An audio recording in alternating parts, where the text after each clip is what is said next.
явно не може без граници. Все още човечеството не е стигнало до там, за да живее без граници. Границите сигурно някъде са абсолютно необходими, тъй като разделят различни светове, различни държави, враждуващи държави. И тази линия гарантира някакво примирие между границите.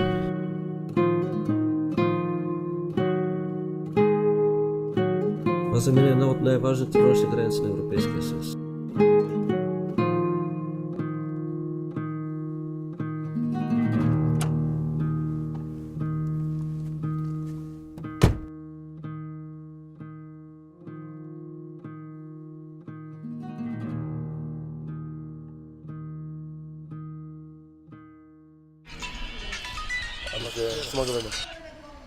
الو خودی تقریبا باز نزدیکم اما ریچا وای خوشا ايه ان يعني ما بحساس عليك خاص كربو اري قال بس توصل بالسلامه ليش في بالطريق هون بالسلامه السلامه من عند رب العالمين بتنزل مو من عند واحد مثل هذاك عاش الحاضرين يا بتنجح يا بتنمسك يا بتقدر يا بتموت الظاهر تركنا الحرب راح نفوت بحرب ثانيه هيك الظاهر راح يكون.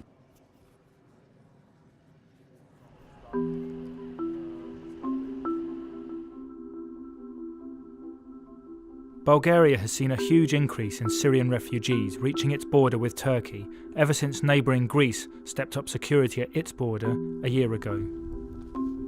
To cope with this unprecedented influx, Bulgaria has hastily opened several makeshift reception centres, such as this disused army barracks at Harmanli. I was granted access just before Christmas. For most of the time, the only official presence I see is to stop people leaving. The camp commandant makes a rare appearance to sign in the latest new arrival, a woman with 4 children.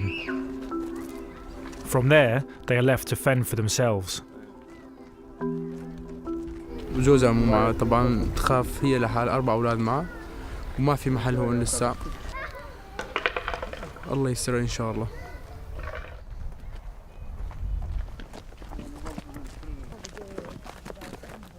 Sipan, himself a Syrian refugee, takes her off to find somewhere to sleep.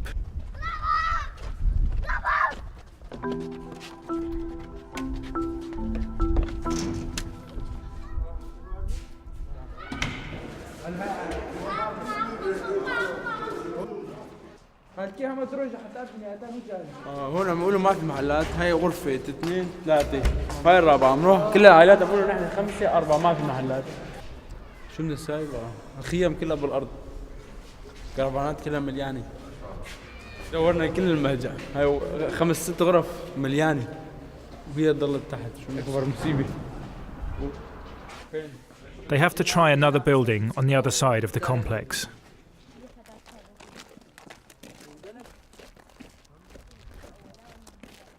Тук непрекъснато докарват все нови бежанци и те станаха вече над 1000-1200, въпреки че местата са ограничени. Ivan is a local Bulgarian journalist who has taken the plight of the Syrians to heart. Местната управа тук на лагеря е принудена да ги настанява в палатки при едни, бих казал, нечовешки условия. И аз не разбирам до кога ще продължава това нещо. Защо въобще ги докарват след като условията не са подходящи? Да се грееш с дърва в една полуразрушена палатка и да няма с какво да измиеш детето си. Разбира се, че държавата е вина. This is Yasmin. She has been here for 2 months now, separated from her husband, heavily pregnant and alone with her 4-year-old son. لحالي ضليت لهم مع مسؤولية ابني وهالولد اللي بطني يعني من جديد فايته بشهري وما بعرف شو بده يصير معنا. بس الشوربة بس لحالها اليوم بس شوربة. طبعا عم خاف على ابني بطني ما في فيتامين لا شيء. اسطنبول عم يستنى الطريق لينفتح. هاي 3 مرات عم يجي كمان عم يفوت بحدود تركيا وما عم يرجعوا، بحدود بلغاريا وعم يرجعوا. وانا مستعد اتعذب من الكرمان وكل شيء، يخلوا ما يخلوا كمان اضرب الحدود مره ثانيه ثالثه ورابعه. شوف شلون عم خيطهم جون، مو عم بحطها على ظهري وعم بضرب بالغابه. جوارب مثلا لما يصيروا ما ينكب هدول نحط هدول. طلع هدول تبع الغابات. بس انا هيك جسديا ومنظر بعجبك، صاروخ انا، يعني انا جواتي هلا خربان خالص فيه، بعيد عن عيالي وولادي. Yasmin's husband Tarek is one of almost 1 million Syrians who have fled to Turkey. 200,000 are thought to be in Istanbul alone, living in the margins, and many hoping to move on to Europe. Aksaray is where you go to meet people smugglers in Istanbul. بتروح لهونيك يا جون، بتنزل من الباص وبتروح على الأكسرة، في هونيك محل ميدان عند المترو، قاعد بالدوار، أنت قاعد هيك بيجي لك واحد، ها ابن عمي بلغاريا، أفغانستان، يونستان، يحكوا معك بقى هيك يونستان، برغلستان، وبلشنا رحنا على أدرنا. Edirne is a staging post for smuggling people into Europe. We managed to interview a smuggler on the phone. He's also Syrian. هلا بالنسبه لموضوع التسعيرات اخذيها، كل طريق وله سعره. هلا مثلا في ناس بتحب تطلع بالبر، في ناس بتحب تطلع بالبحر. بالنسبه لتسعيره الطلعه على بلغاريا فهي بين التسعيرات فيها نقول يعني بتبلش عندك من 400 500 دولار. كرمال شو؟ وهن ما يفكروا بشيء غير المصاري وبس. ما يفكروا هذا الانسان رح ينجح معه، رح يموت، رح يقدر يتحمل. ونحن هذا الشيء نحن عم نعمله مشان هي الناس، يعني احنا مو مشان اولا مشان مصاري ولا مشان شيء، نحن هي الناس عم تطلع هلا هي رح ترجع تعمر البلد ان شاء الله. ومن هونيك شفنا واحد من طرفه كبنا بالسياره على تقريبا بعد قدرنا بشويه قريب من الحدود تقريبا، كمل هيك طارق بيمشي معك تقريبا شيء نص ساعه، ربع ساعه، نص ساعه، 20 دقيقه هيك شيء، بعدين يتركك. ممكن يضل الشخص مثلا يوم كامل بالغابه، في عندك الجو ما بيساعد بنوم برد، وعندك قصه المي وهيك، يعني بتعرف انت وفي هيك عم يصير معنا، وبدنا نضرب حالنا، مجبورين نحن. عم تمشي مشان تموت، بس كرمال توصل لعند عيالك. الطريق هالفتره هاي الطريق على بلغاريا صاير صعب حتى مسكر يعني.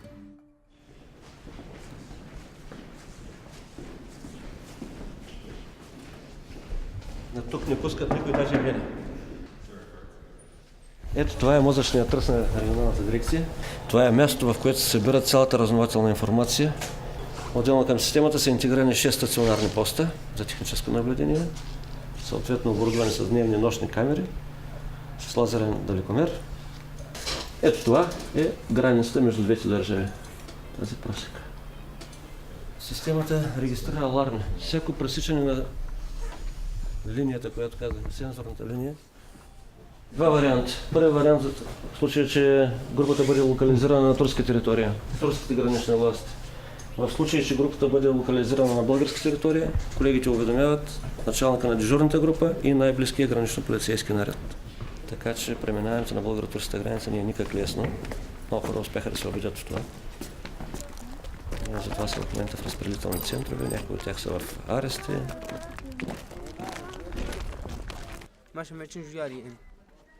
This is Aziz. He seems to be the man to ask if you need a helping hand at Harmanli refugee camp. Aziz takes on the task of finding space for the new family, who are now getting desperate. بدهم يسكنوا هون ويسووا لي عازل هون بيحطوا عازل وبينام هون الاربعه. اذا فوق يكنسوها انا اساعدهم بالتكنيس.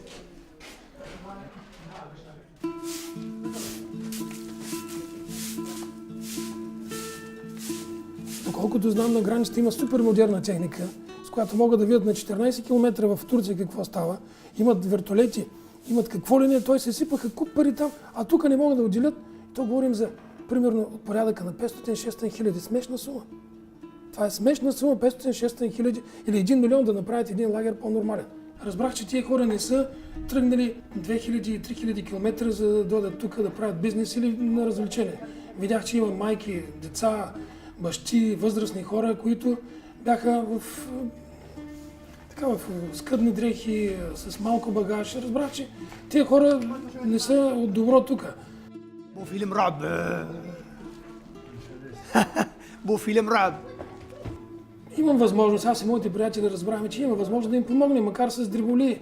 В смисъл, дрехи, да им обменим валута или нещо от рода, съвсем дребни неща. One meal a day is now also provided by the UN. Even though Aziz is always helping everyone else, he is not without difficulties of his own. Whilst travelling to Germany from Syria, he ran into trouble with the smugglers he was using. كلياتنا بدنا ندخل لجوا يعني ضحكوا علينا سماسرة وعلى اساس ندخل برقم العيله كلها. بقى هناك الحدود صار في خلاف. يعني بعد ما شافوا نحن تورطنا ووصلنا لهونيك استحكموا فينا. اخذوا عيلتي جوز بناتهم هن والولد ونحن رجعونا قال ما بدكم تدفعوا اكثر.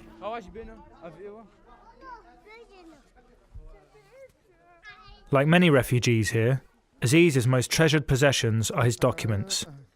In particular, some in German which he believes give him permission to reunite with the rest of his family in Germany. ورقة المحامي جرمان. ورقة المحامي هي وفي 9 أوراق بتاع اللم شمل. شكل قانوني، يعني ما قاعد يسمعوني نحن شمل هاي تبع اللم شمل. يعني لم شمل. موافقة يعني؟ موافقة جاي لهون على السفارة الألمانية، القنصلية مدري السفارة هون الألمانية، هون ردوا أوراقهم على ألمانيا وقاعد يدوروا علي. لا أنا هون بالسجن، وين شلون بدهم يلاقوني؟ شلون بدي تلاقي سفارة؟ Lots of refugees here are stuck in this familiar trap. Although European countries are bound by law to offer asylum to refugees escaping war, European border policy makes it almost impossible for them to get there.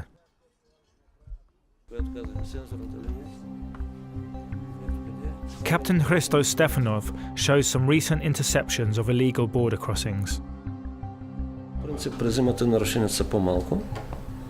През пролетта, лятото, естествено, са повече. Има всякакви ситуации. Естествено, че мъглите се предпочита на време за преминаване, тъй като предполагам, разчитат, че няма да бъдат забелязани. Но сензорните линии са така направени, че мъглата не им пречи. Тръгваме от бройката пребиваващи нелегални иммигранти в Турция. Това са официално над 600 хиляди.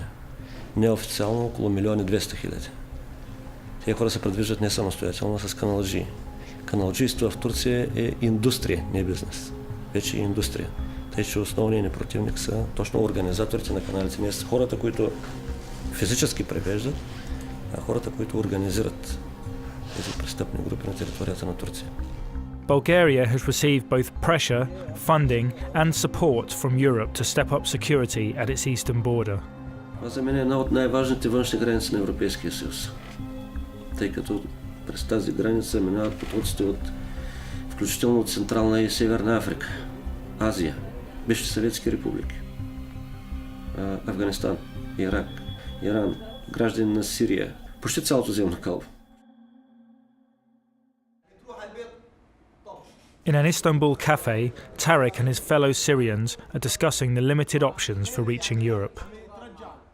في ناس مثلا انا اعرف شخص طلع ضل 8 ايام بالغابه كمان على السويد 8 ايام يا زلمه هالمره اخر مره كان معي ولد رضاعه يا الولد وقع على الارض اجره البرد راح له كان رح يموت عبس ما في رحمه سوري هيك. يعني انا الشيء اللي يذكرني بالسوريين انا كنت ببيروت السوريين صاروا مثل الفلسطينيين. فاذا العرب ما استقبلتهم مو ضروري الاوروبيين يستقبلوها. Tarek and Yasmin wanted to get to Europe because they'd heard it offered greater stability and rights for Syrian refugees than Turkey. بيروح يشتغل ايش بيفكر؟ يا ترى هذا راح يعطيني معاشي باخر الشهر؟ يا ترى هذا الانسان ما راح يقلاني؟ يا ترى هذا الانسان راح يرجعني على حرب مره ثانيه لمحلي اللي اجيت منه؟ هذا اللي عم يفكر فيه جون. بس بعد هالأوضاع يعني كتير خربت سوريا.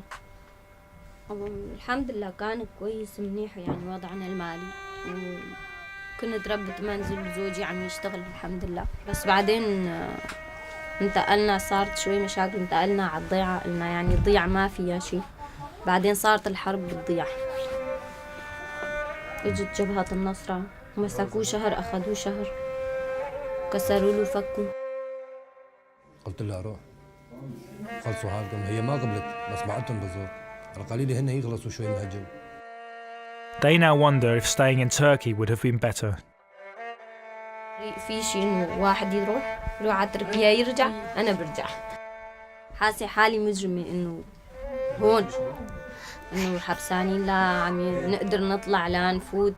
I asked her how she manages to keep smiling. إيه أنا هيك ما بقدر طالع اللي في قلبي يعني. وشي اللي بعرف عم يتعذبوا كل يوم. كنا مرتاحين أول شيء مبسوطين، الحمد لله ماشي الحال، عم نقول يا الله. هلا ما بتلحق تقول يا الله هونيك.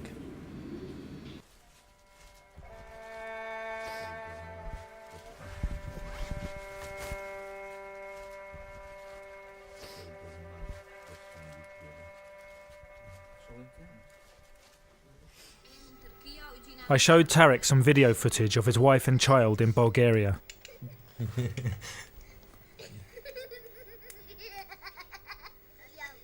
ترى أحلى من دائما يجي أحلى من كل ويجي براس.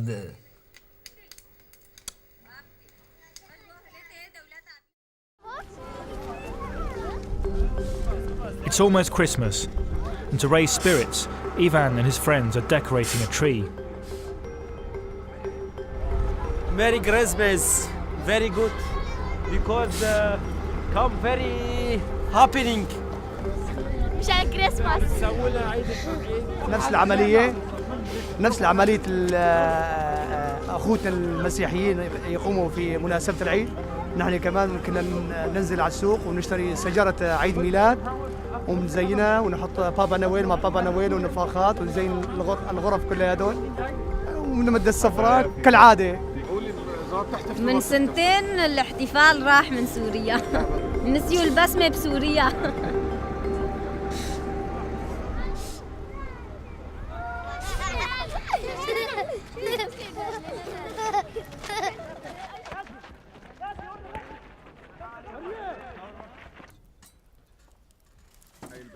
We had Aziz's supposed reunification documents translated, but it turned out to be more application forms from the embassy, and not at all what Aziz hoped for or expected.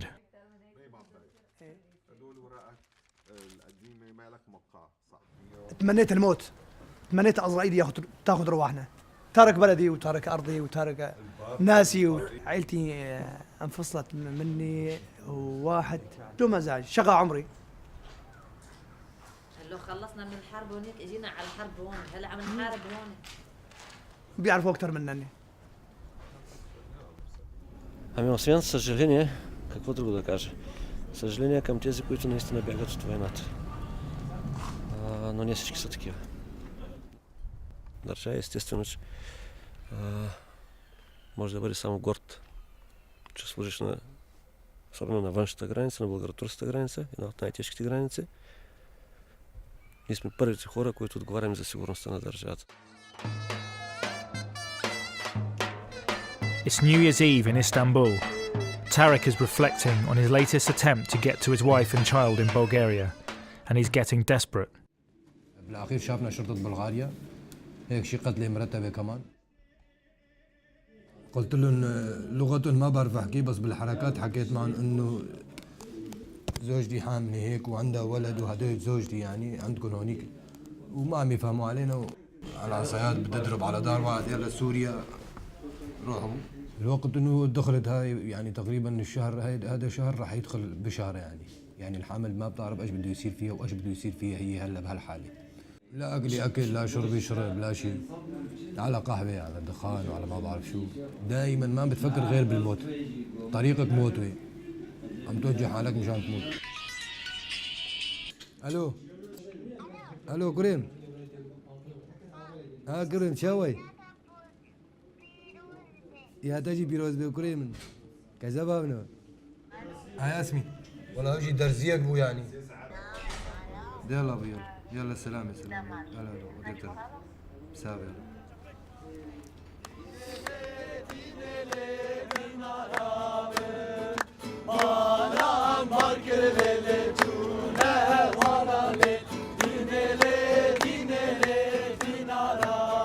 نحن بالعاده لو يكون واحد هيك جنب مرته او ابنه او هيك شيء كل يوم عيد عنده، بس تكون بعيد عنه مش قد يجي عليك عيد او مش قد يجي عليك فرح فاضي.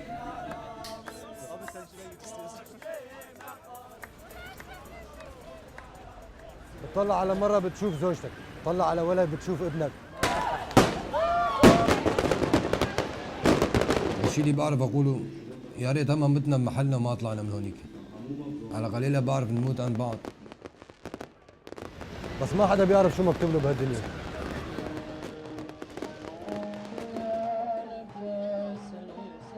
برضاهم وغصبا عنهم انا راح احاول. انا هذا الكلام ما بيهمني، يفتخروا بحدودهم يفتخروا بحالهم، انا ما بيهمني. كل شيء يجي من ايدي ما راح اقصر جون، حتى لو متت على هالطريق ما راح اقصر. واذا متت كمان وصيتي انك تقول لزوجي طارق جرب حاله وحاول انه يجي لعندكم. هاي وصيتي عندك وبس، ما بدي شيء ثاني.